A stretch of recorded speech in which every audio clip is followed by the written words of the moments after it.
Yo guys, what is going on? I'm here bringing you guys back on the anime review here. Today we're going to be talking about Parasyte, Maxim.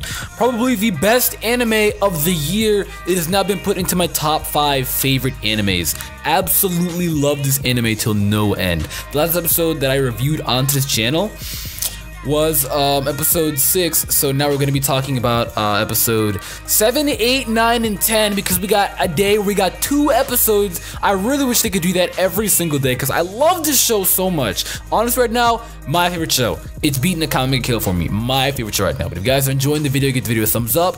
As well as check out the Comic Kill review that went up earlier, and as well as watch the update video because if you guys are lost and don't really know what happened. For starters, if you're not even sub to the main channel, probably should be. And I made an update video talking about why I have not been uploading. But basically, summing up school, Oris, and Smash. But ooh, let's talk about this. What's his name? I was about to say Tatsumi because I just did that comment review. No, Shinichi got the best character development like I've seen in a long ass time. Fam, hit me up. Like, what is good? This man went from nerd, I'll do your homework to you, to I'm in your girl's DMs. He really developed, seriously. And I'm not talking about appearances, I'm talking about attitude, strength, compassion, how he feels towards people, to Murano, to his dad. He's now Steel. He can't even feel emotion anymore. His chest hurts anytime he feels emotion. It's ridiculous. Let's begin. So, around episode 8, episode 8 was actually a really great episode. I'm not gonna lie, it was a great episode. Just a lot of stuff happened. I'm trying to remember what happened. Oh, no. Okay. So this episode is when he was basically a dick to Murano, and I was just like, oh, dude, come on, chill. She's kind of hot, low-key. So what he did is he was his dead dog, and his dog was dying, and I was like, okay, he's still got, he still owed him a little bit, And then he throws the dog in the trash can. He's like, oh, it's just a pile of dead lump meat. It's trash now. And I was like, damn, how can you say that? That's not right. You can't, no. And you can't say that at all. It was really funny though to see the chick with the black hair. She's so into him, and she's like, "Oh hey!" And then she's Murano, and she's like, "Ah." And then what's his face? The guy who's like hitting on Murano. He's like, "Hey, bro, meet me outside. I'll fight you right now." And he's like out here like trying to fight him, and Shinichi's just like, "Oh, sorry, bro, I can't see you right now. Getting texts on my phone, reading it's Murano's mom nudes." Oh my god, like literally Shinichi is literally ridiculous. He's changed so much. He's not even the same person anymore. He's not. He's cold. He shows aggression more now. If that's probably the only emotion he most likely shows now. I have this feeling where emotions were removed outside of his heart. Most of them, like sadness, love, all this kind of stuff. But he still does care for people, especially Murano and his dad and his mom and everything like that. He still does care for people, but it's not the same. When he's angry, he's so cold too. Like he's a completely different person. It is actually kind of scary. As well as we get to get introduction of Shamada today. Shamada, we get an introduction of him. I think that was his name. And he is actually another parasite, just like him, except he works for that one girl. And I keep forgetting that. I always forget her name, but she changes her name all the time. Basically, they all change their appearances all the time. But he works for her, and basically, she sent him to go to the school to go watch Shinichi and go watch his character development. So basically, he's like us, except like in the show, watching his character development. And I think that's kind of cool. I think that is kind of cool. I think that's really cool. I think that's really cool. So, I mean, we get to see how he goes and everything. Shinichi clearly is not about it. He doesn't want anything to do with Parasyte ever since they killed his mom. And now he's like, no, I'm not about it, dude. I'm not about it at all. Alright, I don't like you, Shamada. Just go. Just get out of here right now, or I will seriously beat you up. And apparently, Shamada's preaching about this stuff where he's like, oh, we're trying to coexist with humans. I'm like, bullshit. If a human pisses you off, you will kill them with no remorse, man. Come on, let's be honest. Let's be honest. Moving on to episode 9 now. This is exactly where we found out that Shamada was basically full of BS. He was basically full of BS, alright? Because he changed his face so much, it seems to be as though the FBI is actually looking for parasites right now, and I don't know why. But there's this, they're looking for Parasyte right now, and apparently, like, this girl with the glasses, we see her in the intro, I don't really get her name, but she hangs around Murano, she's one of Murano's friends, and now we see her actually playing a role into the show now, where she's just like, oh, I think Shamada's, like, so cute, but it's like Shinichi, and I'm kind of like a girl with busty, with, like, glasses, you know, just stop, dude, like, what are you doing? He's a Parasyte, it's not happening. Well, clearly she doesn't know that, she ends up finding it out, because that one bitch is like, oh, he's kind of fake in a way, you know? And I'm just like, don't take it to heart. No, it's just like personality. But no, this girl with the glasses is taking it to heart, literally thinking that he's fake, that he's someone else, that he's actually not who he assumes that he is. And it's really coming down to the point where her perceptive skills are actually not too bad either. Because she does draw his face seriously, and she sees that her brother actually has a same sketchbook as her.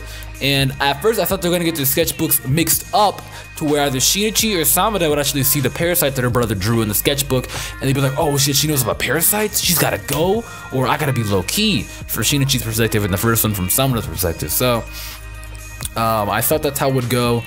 I thought that's how it was going, and then she ends up really realizing it when someone throws a baseball at high speed. You know how fast baseballs go, and it hits his face and actually like punctures a huge hole, and it just heals up saying, yeah, I'm fine, to the guys. So he's really trying to keep a low profile, which I respect that. Most Parasytes probably would have like killed that guy on the spot, so I do respect that. I mean, he is very patient, so I do respect that.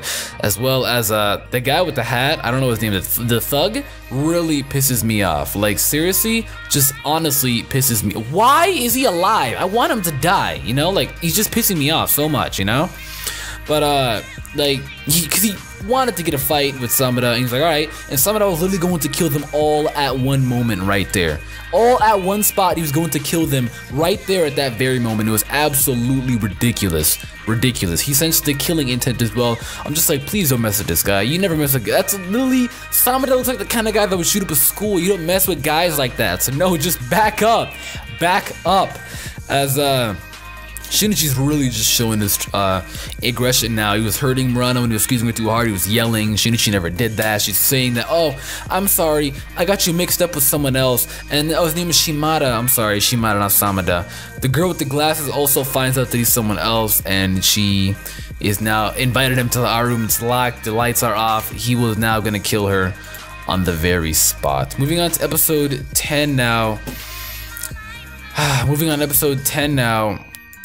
This episode was really cool because she ended up throwing this liquid ooze stuff on top of him, which ended up making it so that he could not transform back to human, to Parasyte. He couldn't swap anymore. It messed up with his like DNA coding. I don't know what it did. Basically just messed it up really bad and was burning him and everything, and he absolutely lost it. This whole BS of him coexisting with humans literally cracked right here because he was not coexisting with humans at all. He was killing everybody. He was killing literally everybody.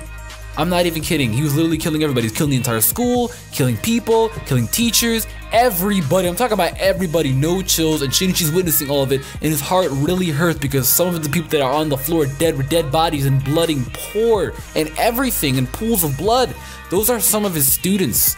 None of them are his friends, of course, but some of them are his students, and like he's really freaking out because he thinks that Murano is dead. And I thought Murano was dead because when I thought that dead girl, he such a dick. He was like, oh, I'm sorry, I got you mixed up with someone else. I'm like, damn, how you gonna pull a Murano? What if that was actually Murano, man? Damn, yo. Oh my god, I was just like, hold my heart, man. I'm loving this show so much. He's just really reckless. So he's like, all right, guys, I just came from here. I'm like, oh, you just walked past those bodies? I'm like, yeah, no big. I just walked past these dead bodies. So come with me. And these two idiots get scared. They're like, how can you do that? You're not human. What are you? And then they run and go to the right side, literally where you hear his razor blades. And I'm like, why would you go there? He's right there. And they die, you know? And I'm like, all right, you know what? I'm happy you both died. You deserve that death. You guys were annoying AF. Why would you go that direction? It doesn't make any sense. I don't understand. It just does not make any sense. I don't get it. There's Murano though. She's there. He's ended up comforting her. He's being a really good and comforting guy right now. I don't know if they're going out, but they're definitely like not friends. They're definitely more than that. They're just not going out because anytime her friends really bring up the point where it's like, oh, no, that's Murano's boy, and she's like, oh, what? I don't know what you're talking about. She's like all blushy and like fluttery and everything. She's mad cute. Lo, she's mad cute. She's cuter than the girl with the black hair. So Shinichi, man, you're doing good, man. Because that chick with the black hair, she got thought. Just stop walk. But basically, Tatsumi, I mean, wow, I'm so into Akame got killed. I literally just did a review, but that's why. But yeah, basically we figured out is basically that Shinichi's skills really come to play. He jumps out the window, jumps literally over a ginormous baseball fence. You know how big those things are? Huge! Jumps over that. He's completely safe, protected. The police end up killing Shamada. Or they don't end up killing Shamada. Shinichi needs to end up killing Shamada. And like he has this really badass thing where he lets Migi put a little bit of his Migi's strength inside of his right arm. His right arm was already powerful enough. The guy probably beats up for the rest of his life. And he gets his rock and he just throws it and chucks it. He's 300 meters away. Take note of that because they have to be 300 meters of distance to not be like caught by their perceptive skills. So you're picture that right now. Throwing a rock from 300 meters away. That is far and that is ridiculous, and I was so impressed to see that. Literally whacked right through his chest, his heart was gone, boop, he died. What they should have done though, they should have like hit his body because the police took his body and they now know how parasites work. So now what they're going to do is they now can tell the difference between parasites or human, and basically how you can tell the difference if you pull out someone's hair, pull out a parasite's hair, it's going to not grow back, it's going to grow back, but it's going to be a while. Pull out a human's hair, it won't grow back, you know, for a long time, probably a week or two. So that's how you can really tell, you know, pretty cool. I actually skipped episode 7, I'm sorry about that. Episode 7, I'm going to run that down real quick. I'm literally going from like 10 to 7, I'm sorry about that. Basically we did in episode 7, he was able to kill his mom.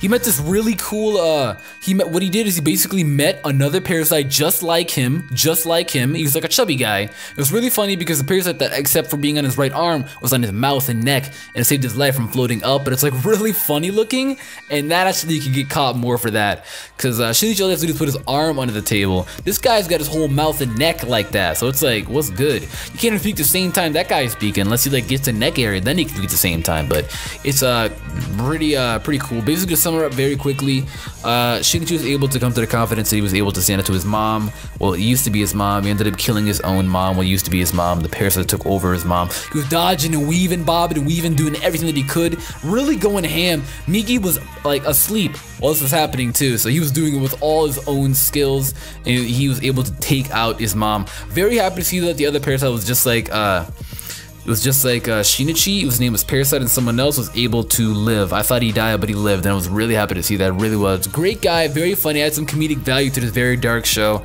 So I'm happy to see that we have him, and that he'll still probably play a role in the future because they kept each other's phone numbers. And now, like, you know, he's not like, oh, is this, what's his face? I forgot his name, but I know his parasite is just called Parasyte. And when he leaves that island, that one bitch is so into him. She's like, will you ever come back? He's like, no, I probably think I'll never come back. I was like, damn, he curves everybody but Murano. Seriously, all I see on Tumblr is girls freaking out about Shinichi. Alright, all the ladies that are my friends, they all freak out about Shinichi. Alright, because he's so bae material now. So it's like, Murano, take advantage of the guy turned into bae material and he only cares about you. Take advantage of that, girl. You do you. But that's gonna be it for this anime review. Love this show. So happy to see there's 24 episodes and it's confirmed to finish the entire manga. The pacing is really good as well. It's sometimes I don't like it, sometimes I do, but I like it. At the moment as we speak, and that is going to be it. So if you guys enjoyed this video, give the video a thumbs up, as well as let me know in the comments down below how you feel about Shinichi's development. With that being said, I'll catch you all guys later with a Sword Art Online review.